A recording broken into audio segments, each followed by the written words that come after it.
pommes de reinette et pommes d'api, tapis rouge. 1 plus 1, 2, 2 plus 2, 4, 4 plus 4, 8, 8 plus 8, 16, 16 plus 16, 32, 32 plus 32, 64, 64 plus 64. 128. Applaudissements.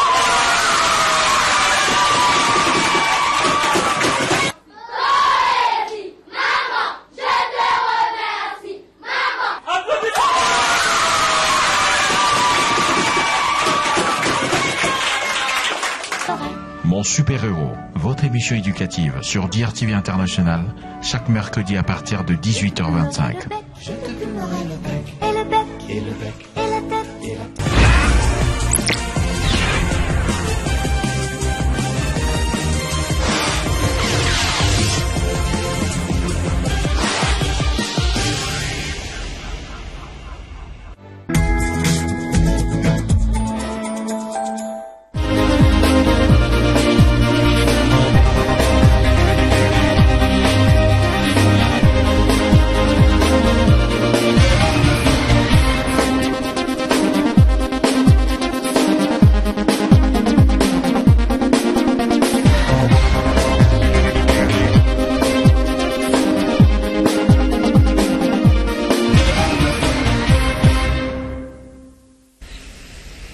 Bienvenue si vous venez de nous rejoindre sur ce plateau de la chaîne du bassin du Congo. Nous sommes ensemble pour 30 minutes d'information. Sans plus attendre, voici l'essentiel de ce journal.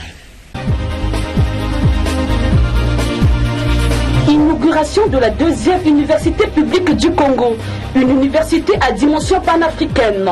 Et puis les enseignants bénévoles et prestataires sollicitent auprès du gouvernement de la République la mise en place d'un guichet unique spécial pour le traitement de leur dossier d'intégration.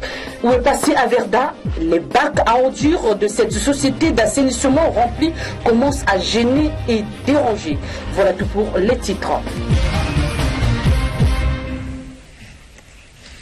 Vous venez de le suivre en titre. Le chef de l'État, Denis Sassou Nguesso, vient d'inaugurer ce vendredi le premier module de l'université qui porte son nom à Kintélé. C'était en présence de quelques chefs d'État. Ceci 4 jours après le début des enseignements dans cette alma mater. Giscard Amaongo et Anissi Mangala. 4 chefs d'État présents pour l'inauguration de cette 2e université publique du Congo. Une université à dimension panafricaine et même internationale. D'ailleurs, le Japon, dont la renommée en intelligence artificielle est connue, compte déjà y construire un musée des mathématiques. Le vice-chancelier de l'Université des sciences de Tokyo, au Japon, propose la signature d'un accord cadre avec l'Université de Denis Sassou Nguesso. Et surtout, la construction par le Japon d'un musée des mathématiques sur le site même de l'Université de Denis Sassou Nguesso. Cette offre japonaise fera soudainement de l'Université de Denis Sassou Nguesso un centre africain et international de robotique. Des thématiques, grands enjeux qui sont des thèmes qui pourront être développés ici. Ces enjeux nouveaux ont désormais pour visage, entre autres, l'intelligence artificielle, le big data, les blockchains, la crypto-monnaie, les biotechnologies de pointe, mais aussi l'astrophysique et bien entendu la lancinante problématique de l'environnement. Bruno Jean-Richard Itoua l'a précisé dans son intervention avant de nous fixer sur les écoles qui sont prévues pour cette ouverture. La présente inauguration va permettre le démarrage de 3 établissements ci-après. Il s'agit de l'Institut supérieur des sciences géographiques, environnementales et d'aménagement, de l'Institut supérieur de l'architecture, urbanisme, bâtiments et travaux publics, et dans un délai que vous voulez, très bref, de la faculté des sciences appliquées. À terme, l'université Denis Sassou Nguesso recevra jusqu'à 30 000 étudiants. Le ministre d'aménagement, de l'équipement du territoire et des grands travaux l'a dit quand il a pris la parole. Il est prévu ici la construction à terre de 53 bâtiments pour 36,5 d'hectares de superficie bâtie. répartis en 4 zones fluidifiées par des voies et réseaux divers, parking et espaces verts, le tout formant l'espace universitaire capable de recevoir autour de 30 000 étudiants. Ce 5 février 2021, l'université Denis Sassou Nguesso a écrit son nom dans l'histoire du Congo. Plusieurs temps forts, comme vous pouvez l'imaginer, ont marqué cette cérémonie. Et la première promotion de cette université Denis Sassou Nguesso est consciente de leurs responsabilités. On retrouve une fois de plus jusqu'à Maungo et Anissé Mongala. De cette inauguration, plusieurs actes à retenir. La coupure du ruban symbolique par Denis Sassou Nguesso devant ses homologues du Niger, du Sénégal et de la Guinée-Bissau. Le rituel traditionnel et la remise de 4 toges aux 4 chefs d'État présents par le président de cette université publique, la deuxième du genre, Ange Antoine Nabena, puis les discours et réactions. Déjà, les premiers étudiants de l'université Denis Sassou Nguesso ont la responsabilité historique de porter sur les cimes cette cité des Lumières. Ils en sont conscients. C'est une responsabilité parce qu'on dit qu'on ne rate jamais les débuts.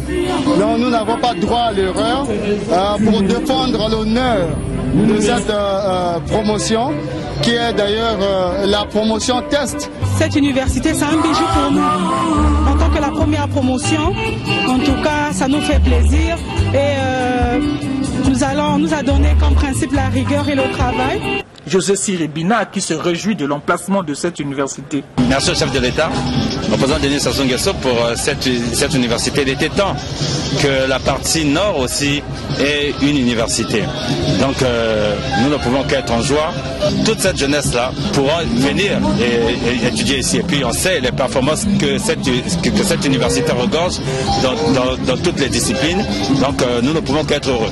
Et Théophile Obenga qui parle de l'avènement de cette cité des Lumières. Quand son envergure totale sera parachevée,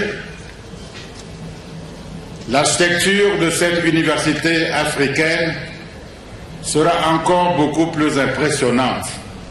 La grande contrainte de cette université Denis Sassou Nguesso est de contribuer valeureusement à l'avènement de l'Afrique des Lumières. Pour l'instant, ce sont 2 instituts qui ont ouvert leurs portes. L'Institut supérieur des sciences géographiques, d'aménagement et environnement et l'Institut supérieur d'architecture, urbanisme et travaux publics. Très bientôt, la faculté des sciences et techniques ouvrira aussi ses portes. Resteront alors 8 autres écoles, dont l'école supérieure de l'éducation, l'école de mines, de l'hydraulique et de l'énergie, l'Institut supérieur des sciences et techniques de la communication, l'Institut des sciences et techniques appliquées, l'école supérieure des télécommunications et de NTIC et l'Institut supérieur de l'éducation. On attend aussi voir sourdre ici la bibliothèque centrale et le centre de l'audiovisuel.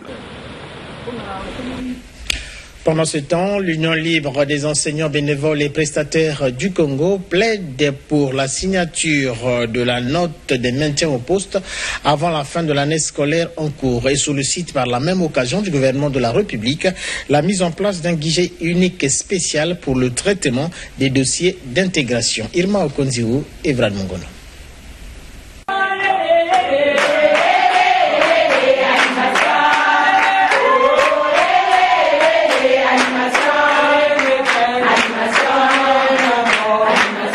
C'est une réunion qui avait double caractère.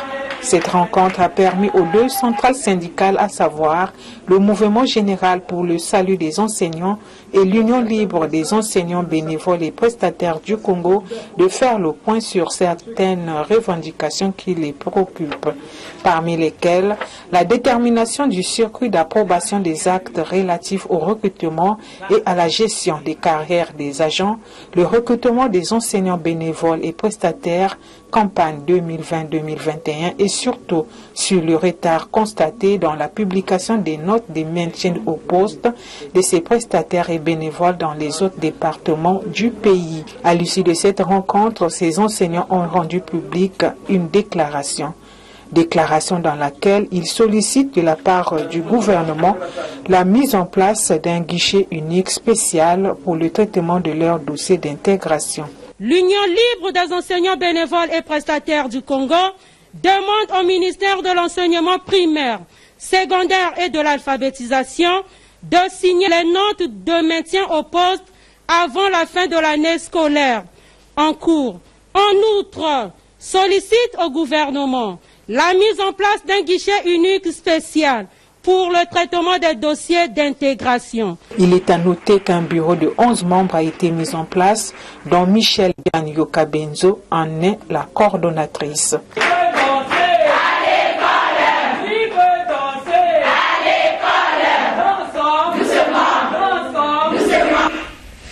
De son côté, pour encourager les élèves de son établissement scolaire, la directrice générale du centre scolaire Les Prémices, nous sommes là à Dolisie, dans le département du Niari, a, au cours d'une émulation, primé les meilleurs de son école et remercié par conséquent les enseignants qui ont battu un travail formidable. Le point dans ce reportage de Donald de Goma, Demontez Mavungo et Aurélien Zigui.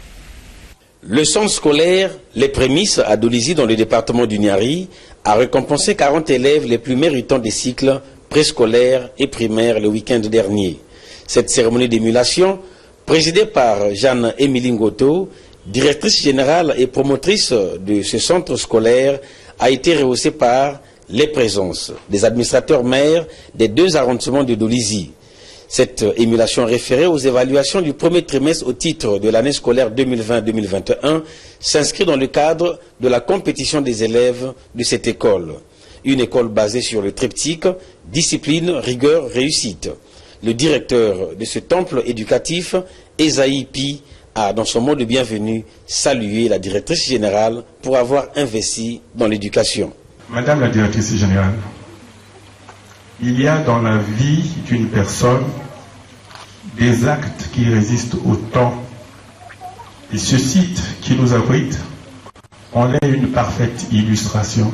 Je salue donc, au nom de tous ceux qui fréquentent ce centre, votre génie pour avoir choisi d'investir dans l'éducation, levier du développement de tout pays. À titre exceptionnel, un poème de remerciement a été lu par cette élève à l'attention de la directrice générale. Remercions infiniment le ciel pour ce beau cadeau venu du ciel, cette maman qui nous a donné, qui sans nous avoir vu, nous a aimés. Elle s'est sacrifiée pour notre formation, de génération en génération. Nous ne t'oublierons jamais, nous te louerons à jamais. La directrice générale, Jeanne-Émilie Ngoto, a quant à elle félicité les élèves et l'ensemble de son personnel pour ces bons résultats. À vous, chers enseignants, vous avez tout au long de ce premier trimestre de l'année scolaire 2020-2021 donné le meilleur de vous-même, au fin de réaliser des résultats qui ont suffisamment comblé nos attentes. Car, au-delà de toutes les restrictions liées à la lutte contre la pandémie à coronavirus, Covid-19, mais aussi à toutes les innovations pédagogiques imposées par notre projet, vous avez tenu le cap. Recevez à travers ces mots mes sincères félicitations.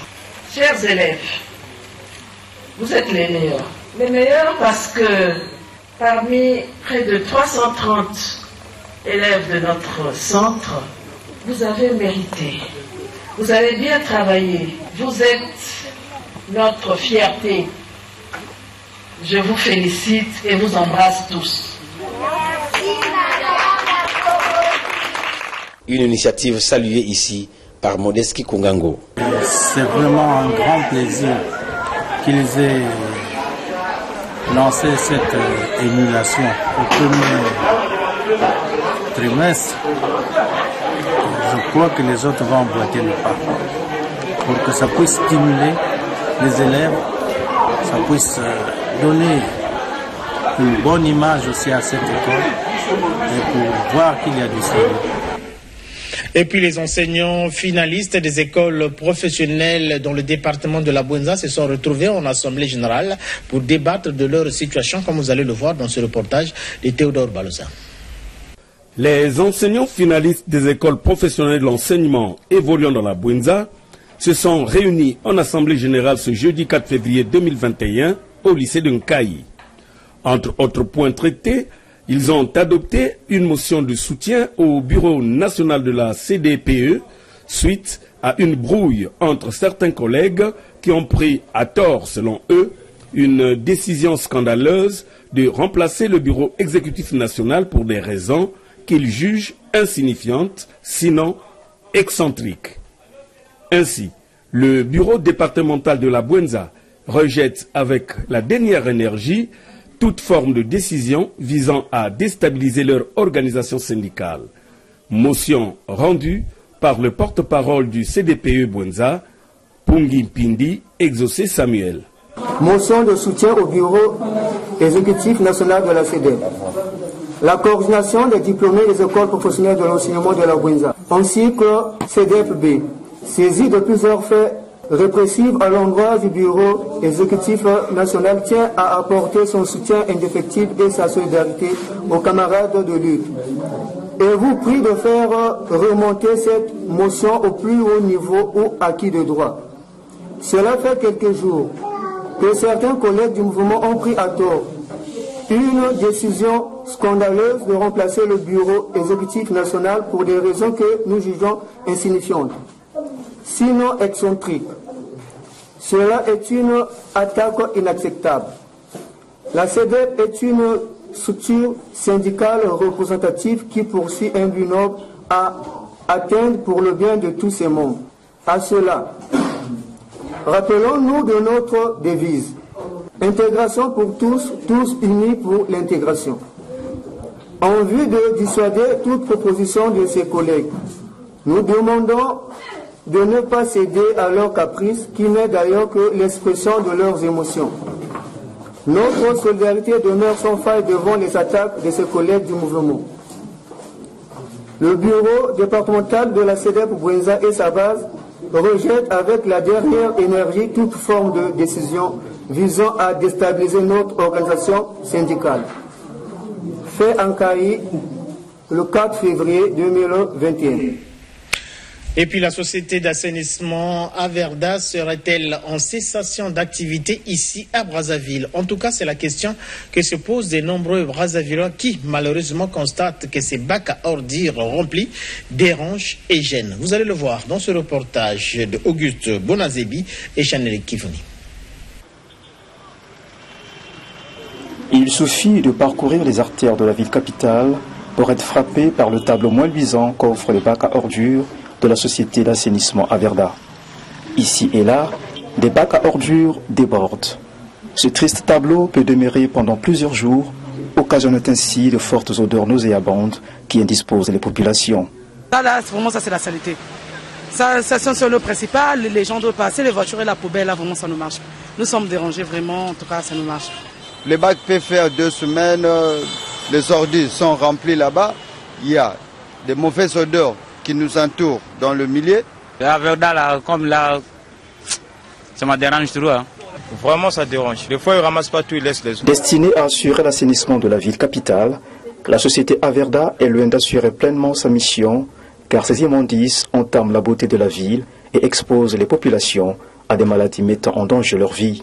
Il faut que l'Averda fasse vite, afin qu'il prenne l'engagement de faire passer ces camions, afin d'évacuer toutes ces ordures. Parce que quand ça reste comme ça, 2 ou 3 semaines, il y a une certaine maladie. Le propriétaire de la compagnie, il peut s'arranger sa manière de travailler. Pour en savoir davantage sur les raisons qui justifient cette situation, notre équipe de reportage s'est rapprochée de la direction générale de la société Averda, mais les responsables n'ont pas donné suite à notre requête. Toutefois, hors micro, quelques agents d'Averda interrogés ont fait savoir que cette situation est due à un problème de logistique lié aux pannes de nombreux véhicules de ramassage d'ordures. Avec de tels signaux de ralentissement de service, il faut craindre qu'Averda se retrouve dans la situation de son prédécesseur, Pro Brazza. L'ambassade du Brésil au Congo, au chevet de l'hôpital congolais. En effet, le vice-consul de ce pays a remis au ministère en charge de la Santé un lot important des équipements et matériels médicaux.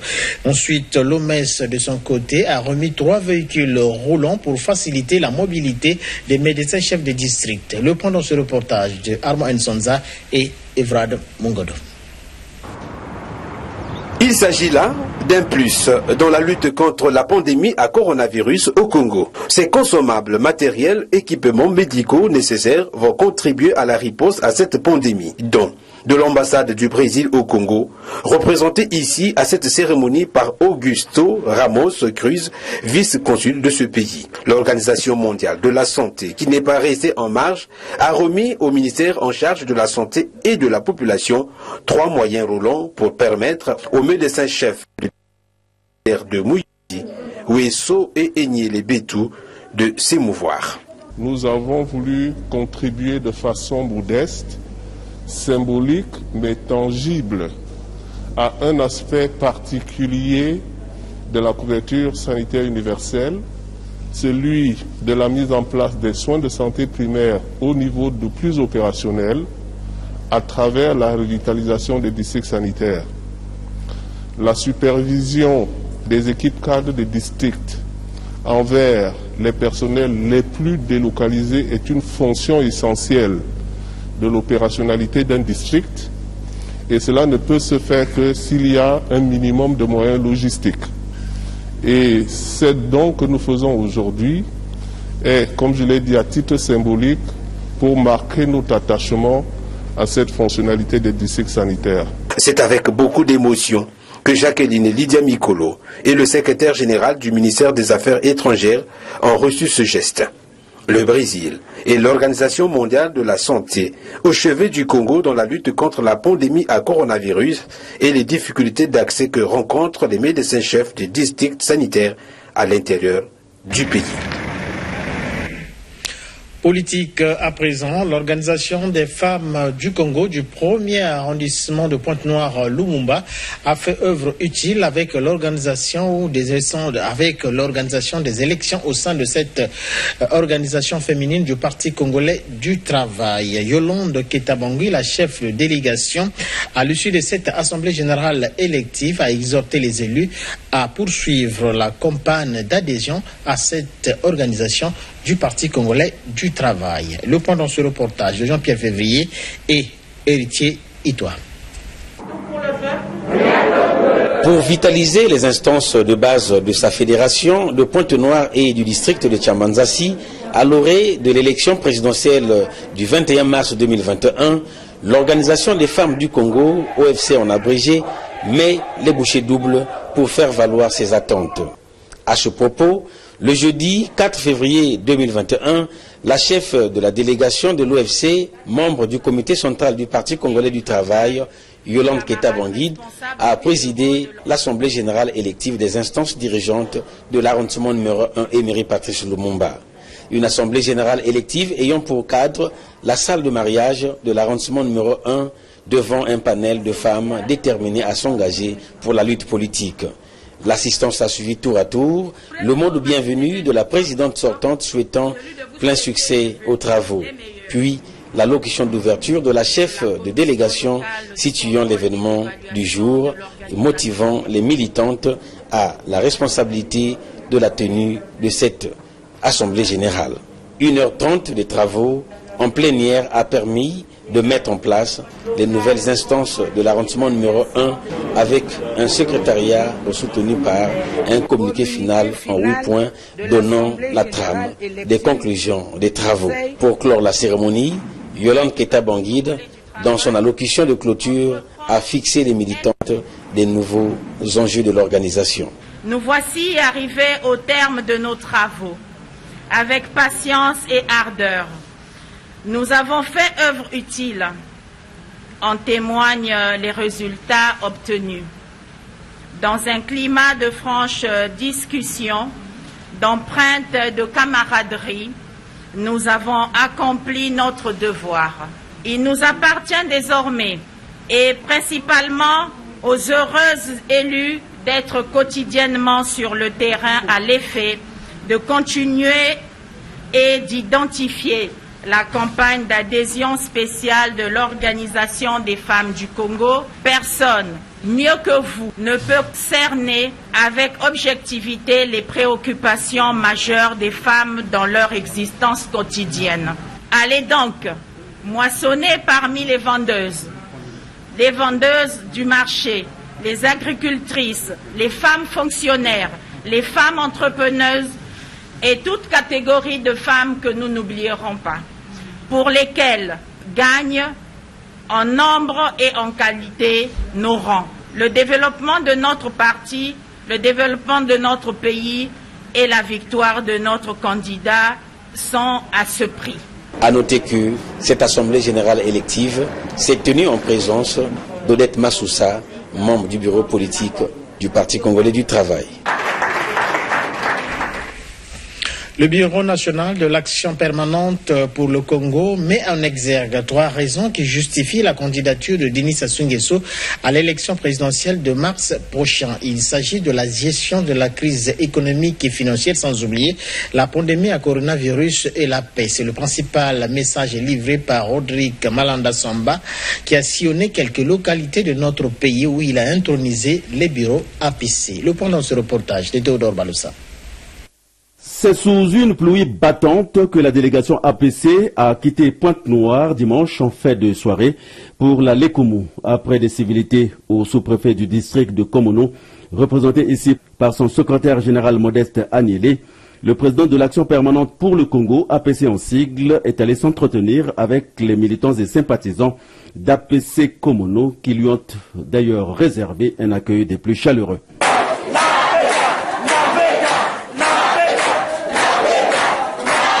Ici également, un bureau APC Komono, présidé par Noël Mutsuka, a été mis en place. Dans les échanges quelquefois houleux, les populations de ce district de la Lékoumou ont vidé leurs sacs, à l'instar de celui-ci qui parle de l'électricité, une promesse, dit-il, non tenue par le président Denis Sassou Nguesso en 2016. Le président Sassou est venu ici par 2 fois ou beaucoup de fois. En fait, il a prononcé un discours. Komono, vous êtes dans l'obscurité, je vous promets le courant dans quelques temps. Voilà aujourd'hui près de 50-10 ans, parce que vous avez promis le courant qui jusque-là ne vient pas. Une question qui a trouvé d'ailleurs une réponse adaptée et appropriée de la part du président Rodrigue Malanda Samba, qui fait cette ronde justement pour parler aux populations et surtout les écouter. L'électricité, c'est la promesse que le président Sassou a fait à toutes les populations du Congo. Le boulevard énergétique qui part de Brazzaville jusqu'à Bétou là-bas, c'est une promesse. Mais cette promesse se réalise progressivement. Après Komono, l'honneur a échu aux populations de Sibiti de présenter leur bureau départemental présidé par Joseph Mbo au président national de l'APC. Ici, comme partout où Rodrigue Malanda Samba est passé, les militants et sympathisants d'APC Sibiti ont pris cette motion de soutien toujours favorable au candidat Denis Sassou Nguesso. Militants et militants de l'APC Lékoumou, prenons le ferme engagement de soutenir sans détour et d'élire dès le premier tour le candidat naturel de la majorité présidentielle, le camarade président Denis Sassou Nguesso, l'homme de la paix et de l'unité nationale. Avec l'APC, sa victoire est certaine. Après la Lékoumou, cap dans la Bouenza avec les rencontres similaires à Mabombo, Nkayi, Madingu, Mouyonzi et Bouanza avant d'affronter ces natifs du département du Poul. Rapprocher les services et offres au Canal Plus Congo de la clientèle. Tel est le souci de cette société de télédistribution des chaînes qui vient d'ouvrir une nouvelle agence à Mungali, la 3e du genre dans cet arrondissement. Le point dans ce reportage de Armel Christian Zingameko, Jumela Bongo et Evrad Mungondo. Situé dans le 4e arrondissement de Brazzaville vers l'arrêt de bus combattant, Cette nouvelle agence Canal+, permettra aux habitants de Mongali de profiter de la proximité et de la qualité des offres mises à leur disposition. Benjamin Bell, son directeur général, revient ainsi sur ces offres. Ce mois de février nous vous donne encore plus de raisons de vous réabonner et de venir vous réabonner sur ce Canal+ Store Mongali. Dès dimanche soir, vous allez vibrer au rythme du foot avec le célèbre classico français entre l'OM et le PSG. Dès le 16 février, c'est le retour des champions avec la Ligue des champions sur les chaînes Canal+ Sport. Dans nos boutiques Canal+, vous allez découvrir l'opération Canal+ Bolingo qui vous permet de gagner en ce mois de l'amour. C'est la Saint-Valentin le 14. Je le rappelle, notez bien sur les tablettes, c'est important. Vous allez pouvoir gagner de superbes lots en vous réabonnant à une formule supérieure. L'administrateur maire de Mongali, Bernard Batontou, qui a patronné la cérémonie, n'a pas caché sa satisfaction par rapport au choix porté sur son arrondissement. Une façon de dire que Canal+ est bien implanté à Mongali. Et c'est à dessein. Parce que Mongali constitue le centre de Brazzaville. Mongali constitue le centre de Brazzaville. Voilà pourquoi Canal+, dans sa politique, a pensé juste, a vu clair. Et voilà pourquoi nous en sommes à cette troisième boutique qui est un bijou, dans un bel écrin, dont j'apprécie la qualité. Les populations de Mongali seront fières, n'est-ce pas, de fréquenter cette boutique et d'aller crier partout ailleurs qu'à Mongali, Canal+ est là, voyez-vous, pour leur faciliter la vie.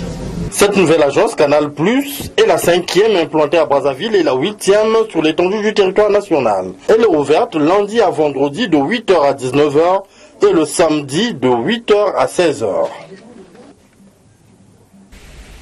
Et puis pour refermer ce journal, ouverture de la saison sportive 2020-2021 après plusieurs mois d'attente due à la propagation de la Covid-19. Le top a été donné par le ministre en charge des Sports, Hugues Golondele, qui s'attend aux résultats pour pouvoir continuer à financer les fédérations sportives. Donald Goma. Il s'est agi pour le ministre des Sports et de l'Éducation physique de rappeler aux différents responsables des fédérations sportives nationales les défis majeurs qu'attendent le Congo. Et pour l'Olympiade 2021-2024, en toile de mire, les Jeux africains de 2023 au Ghana et les Jeux olympiques de 2024 à Paris, en France. Objectif, les podiums, et pour y arriver, une préparation efficiente s'impose. À cet effet, le ministre des Sports et le mouvement sportif congolais auront à sceller un contrat d'objectifs et de performance. L'Olympiade 2021-2024 sera caractérisée par un partenariat stratégique entre le ministère en charge des sports et le mouvement sportif. Dans ce cadre, des contrats d'objectifs et de performance seront signés entre le ministère et les fédérations sportives nationales. Le contrat d'objectifs et de performance est la traduction opérationnelle et financière d'une politique sportive partenariale visant les objectifs à atteindre basés sur des engagements réciproques et évalués chaque année. Mais bien avant l'ouverture officielle de la saison sportive 2020-2021 par Hugues Ngwelondele, l'assistance a eu droit à 2 allocutions. Celle du premier vice-président du Comité national olympique et sportif congolais qui est revenu sur le bilan de l'Olympiade 2017-2020. La seconde allocution, celle du Comité national paralympique congolais. Ici, des remerciements ont été adressés au ministre des Sports pour son implication personnelle et son accompagnement pour leur participation aux différentes compétitions continentales. Avec l'ouverture de cette saison sportive, les sportifs peuvent désormais sécher leurs larmes. Mais, attention, afin d'éviter que la pratique du sport soit un canal de contamination de la Covid-19, Hugues Ngwelondele a demandé aux fédérations sportives nationales de faire respecter les mesures édictées par la Coordination nationale de gestion de la pandémie et les protocoles sanitaires des confédérations africaines et fédérations internationales d'affiliation. Voilà, c'est par l'ouverture de la saison sportive 2020-2021 qui vient d'être lancée par le ministre des Sports Hugo Ngouélondélé que nous référons à ce journal. Mais l'information continue sur la chaîne du bassin du Congo. Le rendez-vous est pris pour demain 21h, 20h30, toujours avec le même plaisir.